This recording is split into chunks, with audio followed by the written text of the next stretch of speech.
Hey guys, welcome back. I hope you are having an amazing day. Let's get right into the stories. The first one is a pro-revenge story. This story is about my darling husband, but I know the people involved very well, as I used to work in the same warehouse. Recent stories about food thieves reminded me of this incident. It happened in 2022. Until March of this year, my husband, let's call him Jake, worked in a warehouse for a large international electronics company in Northern California. He enjoyed the work, even though it involved heavy lifting, often carrying 100-pound boxes of electronics around.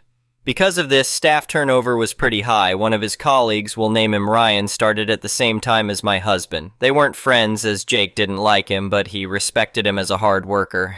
"Man, this job is tough, but at least it pays well," Jake once said to Ryan during a particularly grueling shift.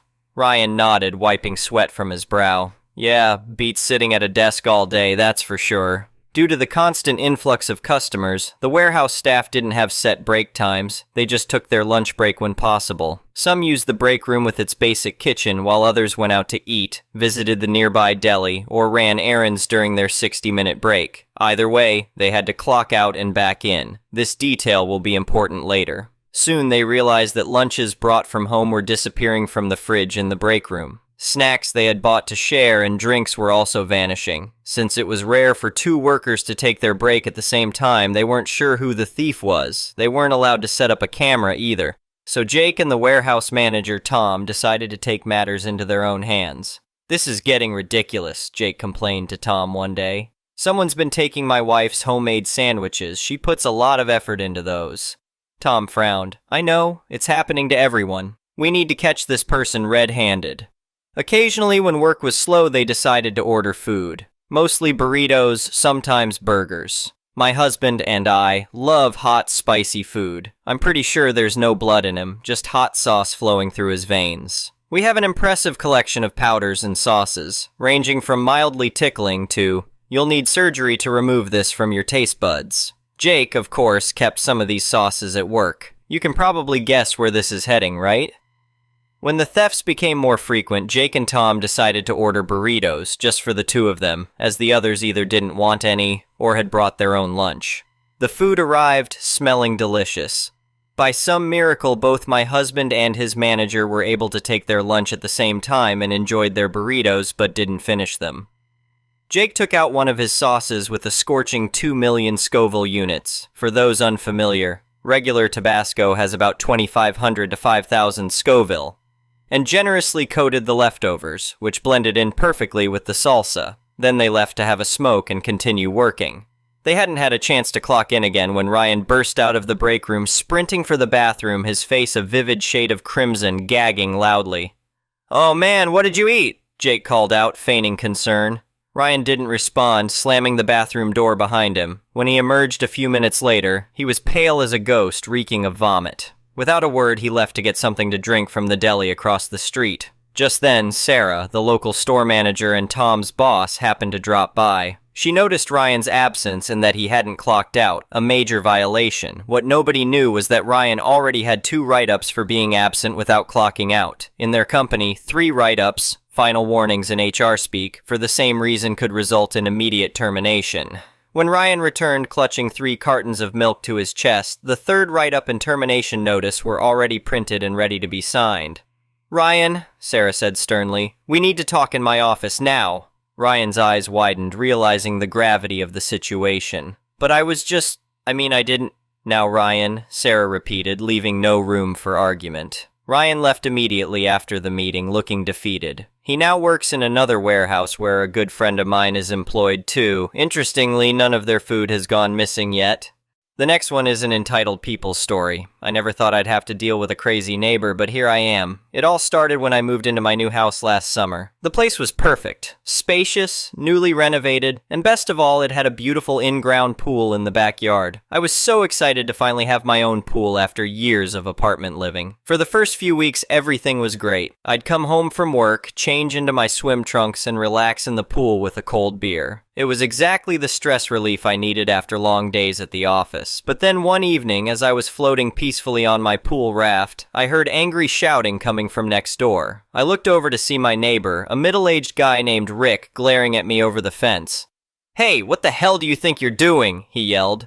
Confused, I called back, just relaxing in my pool, is there a problem? Rick's face turned red with anger. Your pool? That's my pool, you idiot. Get out of there right now before I call the cops. I was completely baffled. I tried to calmly explain that this was definitely my pool on my property, but Rick wasn't having it. He kept insisting the pool belonged to him and that I was trespassing. Listen, man, there's clearly been some misunderstanding, I said, but I promise you, this is my house and my pool. I bought this place a few weeks ago. Bull crap, Rick screamed. I've lived here for 20 years and that pool has always been mine. Now get the hell out before I make you. At this point, I was getting pretty annoyed. I climbed out of the pool, grabbed a towel, and walked over to the fence to try to reason with this lunatic. Rick, I don't know what to tell you. This is my property. If you don't believe me, I'll be happy to show you the deed to the house. There's no need for... I didn't get to finish my sentence because at that moment, Rick pulled out a gun and pointed it right at me. I'm not playing games with you, boy, he snarled. You've got 10 seconds to get off my property before I start shooting. My heart was pounding out of my chest. I backed away slowly with my hands raised.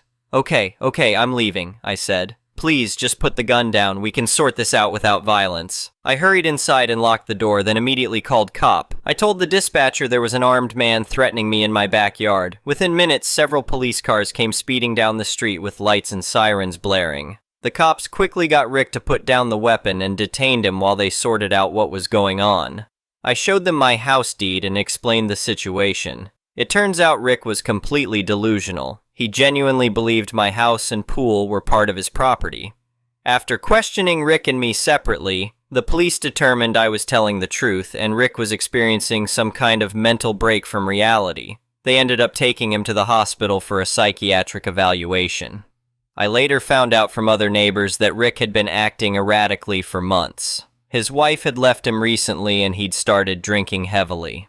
Apparently he'd convinced himself that his property extended way beyond its actual boundaries. I felt bad for the guy, but also angry that he'd threatened my life over this delusion. I decided to press charges for the gun threat. Rick ended up being charged with aggravated assault and illegal possession of a firearm. His gun wasn't registered. The court ordered Rick to undergo mandatory psychiatric treatment. He ended up selling his house and moving away while I was in the process of getting a restraining order against him. It was a terrifying experience, but I'm glad it got resolved without anyone getting hurt. I did invest in security cameras for my property after that, just to be safe. And you can bet I always keep an eye on the fence line when I'm out by the pool now. The whole ordeal taught me that you never really know what's going on with your neighbors. Someone who seems normal could be dealing with serious mental health issues. I'm more aware now of changes in behavior or signs that someone might need help. I still love my house and especially my pool. But that sense of peace and relaxation I used to feel out there isn't quite the same anymore. It's hard to fully let your guard down when you've had a gun pulled on you in your own backyard. I'm trying to move past it though. I've gotten to know my other neighbors better and we look out for each other now. And on the bright side, I basically have the run of the neighborhood pool scene these days. Nobody wants to mess with the guy who got a crazy person arrested, I guess. So that's my wild story of how my dream house with a pool turned into a nightmare, at least for a little while. If there's a lesson here, I'd say it's to always be aware of your surroundings, even in your own home, and maybe get to know your neighbors sooner rather than later. You never know what kind of characters you might be living next to. The next one is a petty revenge story. Funny story about my aunt that she loved to tell. Some 35 years ago, she had a door-to-door vacuum cleaner salesman come to her house several times trying to sell her a vacuum cleaner. Dude was relentless and quite pushy about it. After telling him repeatedly that she wasn't interested, the vacuum cleaner was quite expensive, she hatched a plan. The next time he stopped by, she invited him in for the demo. She asked a ton of questions, all while acting silly, like dancing around the house while he was showing her the machine, hanging upside down off the arm of the couch, etc. After he finished the demo, which she said took about an hour, she told him she would take it. She said the price was around $200. He was delighted that he was making the sale. She told him she would be right back and went to get a towel and laid it on the floor. She then went to grab the large plastic monkey she kept in the laundry room and lugged it to the living room. The guy was totally confused until she pulled the stopper out of the bottom of the monkey and started shaking change out. See, my aunt, a SHM, did the laundry for her whole family, her husband and 2 boys. They had a deal that any change left in the pockets was hers to keep. She had the monkey piggy bank next to the washer and would drop all the loose change in it. She would save up for a while, then spend it on a new outfit or a salon day. It had been a while since she had emptied it, so she figured there was at least a couple $100 in the monkey. My aunt emptied out the monkey on the towel next to the salesman, who just stood there in shock. She then told him she would buy the vacuum cleaner if he counted out all the change. At the end of the day, she had a new vacuum cleaner and he had to lug $200 in loose change out of the door wrapped in a towel. I have several fun stories about my aunt, but this is one of my favorites. The next one is a malicious compliance story. I used to work in a workshop where sheds were produced for farms and businesses. I was brought on as a general laborer whose tasks were to clean and maintain the yard and workshop, clean and spray steel, and to load up the truck with any completed sheds. When I first joined the company, there was 3 other workers there who had their own jobs to complete. One person's job was to make flashings for the sheds, one person would run the saws and fabricate any plates and cleats needed, and then there was a welder. Slowly but surely, the other workers began to quit due to finding better paying jobs in different companies, and eventually I was the last worker there who had to run everything by myself, which I had no issue in doing as I prefer to be able to work by myself. So one day I needed welding wire, and normally it would have been the boss's job to go and pick up any materials or supplies I needed, but on this day the boss was away delivering a shed, so I went out of my way to go and pick up the welding wire myself so I could get a job finished that was behind schedule, but issues arose when I informed the boss that he needed to pay me back for the wire as I had to pay for it out of pocket, but I was told that I shouldn't be doing anything that's not written in my contract, and that I won't be getting the money back for the wire as he never agreed to pay for it. So I went back to my original duties that I had when I first joined the company. After a few days of this, he came into the yard screaming at me as there was no sheds being manufactured, and I told him that he better get hiring as I won't be doing anything out of my job's description like he stated for me to do. After 2 weeks of this, he hired a new worker who had no idea how to do anything, and he tried to get me to train him, but I wouldn't, as that was going out of my job's description. This went on for about 3 weeks before the company ended up going into liquidation, due to the boss failing to file accounts for the past 4 years. The next one is an entitled people story. I had narcissistic and abusive parents. I was hit mentally and physically all the time, demoralized, sleep deprived, etc. As a result, I spend most of my energy during childhood and young adulthood surviving. I got zero help from parents. No, they even actively sabotaged me. They thought me nothing. They didn't support me financially. They wouldn't even pick me up in the evening from the bus stop from the time I was 12 if it was inconvenient for them. So I had to walk the 2 miles hundreds of times from 12 to 18, sometimes even during midnight. Still, I slowly managed to crawl out of the void, got a crappy part-time job, managed to get an education, an okay-paying full-time job, a GF, and moved out. Now I am 35, and unfortunately with this economy, I will never own a house or apartment and will never be able to finance kids a family. Meanwhile, my cousin had like the best family ever. His dad would pick him up at like 1 a.m. from a party when he had to get up at 6 a.m. the same day for his job. He was always encouraged, got always positive feedback. He didn't have to work a crappy part-time job because parents financed his education 100% during the first few years. Then he met a richer woman and moved out when he was like 22. She financed him for the next 5 years, so he didn't have to work at all and could concentrate on his studies and be finished several years earlier. After that, he got a juicy job with the help of his dad in a big company starting at age 28. A year later, his GF's parents gifted them an acre of property for free, in a better location, more expensive state. So they saved like $100,000. They then build a house on the property and are now expecting their first child, and he is 32. When we meet at family reunions, he has the audacity to tell me that I didn't work hard enough. When confronted with how easy he had it compared to me, he just shrugs it off and claims he did work very hard to get his master's degree and is working very hard at his job right now. He just made the smart decisions and managed to do everything himself, while I didn't. Needless to say, I dislike him very much and avoid his presence. But how can people's brains function like this? Parents financed everything, then wealthy girlfriend. He didn't have to work part-time, got a well-paying job in a big company though daddy's intervention, and got gifted a huge property saving him over $100,000. And they get gifted larger sums of like $1,000 or $2,000 from his wife's parents and his parents from time to time to help them with the expenses of the house. How can anyone delude themselves into believing that all this help were smart decisions and managing everything by oneself? How can anyone delude themselves that people who had it objectively harder did not work hard enough or did not make any smart decisions? How can they zone out reality this much? The next one is an entitled parent story. I definitely need mental help because I'm emotionally unstable and end up in short-tempered outbursts if I feel like I'm being targeted. I don't like to be bothered, I like to be free and without people telling me what I should do. I used to be different. I used to be a total pushover. I gave in to people and things and was never angry and cried to myself to sleep. But at one point, I had enough. This was a few years back. I started becoming defensive of myself. It's like by exploding at someone or projecting my anger on the person getting angry at me as accusing me of things, I get to be peaceful or let things out. My dad, ever since I was little, didn't give me enough love. I always feel neglected in my family. I'm the oldest kid, so things are never in my favor because I'm the first to go through things. Studies, adolescence, instability in decision-making, little fights where I'm on the losing end always because I don't have anyone to support me, siblings taking advantage of that loophole when I'm not being favored, etc.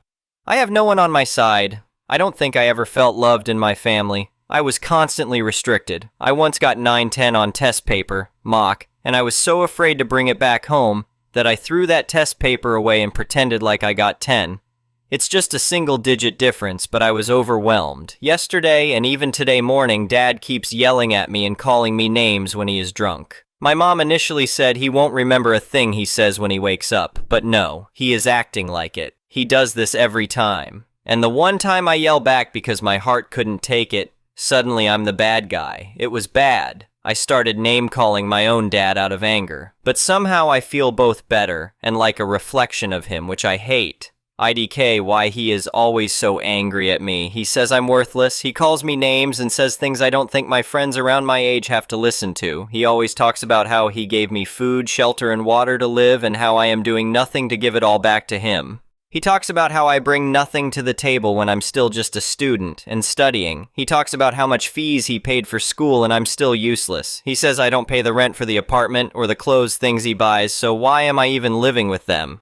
Both my parents have mentioned that they regret having me. Like, did I ever ask to be born? Did I ever? I don't want to be your child either. I'm so jealous. I see people with perfectly sound families and how they all get along despite the small disagreements, but I'm always the bad guy in these situations. My mom says I need mental help and that she wouldn't let me say anything bad about her husband. Then what about me? Who am I to her? She says that I'm very loud when angry and need to calm down. How else am I supposed to let this heat off my chest? You triggered me first and expect me to be calm? How? Even my sisters don't care. They never did. No one in this family is normal. No one is loving or caring. I hate this place so much. I don't even feel like studying or doing anything productive because of them. It's like I'm trapped in this place of instability. I have no one to show my good results to or share my success. My family will be happy about my results, not me. Who am I even studying for? Is there even a need for that? I could just die tomorrow and things will be peaceful. If I be productive, it's like I'm doing it for them and not myself. I hate how I think. The only thought that helps me counter this is, I'll be free if I study. I can get a job, I can move out and don't need to see their faces. There is really no warmth in this place. Everything is so neglectful. I cared too much about people years back, but not anymore. I've become more apathetic to things. I hate how this place treats me and makes me feel. My family decided they won't be talking to me because I told them I like to be free. And it hurts so bad. Am I not human too? How long can I last without socializing? It's more peaceful when no one is bothering me, but that isn't the solution to what you guys are doing. Like, what am I even supposed to do at this point? It's so sad. I want to share this with a friend or anyone, but I don't have anyone I trust. Thank you for watching. I would really appreciate it if you could like the video and subscribe to our channel if you haven't already.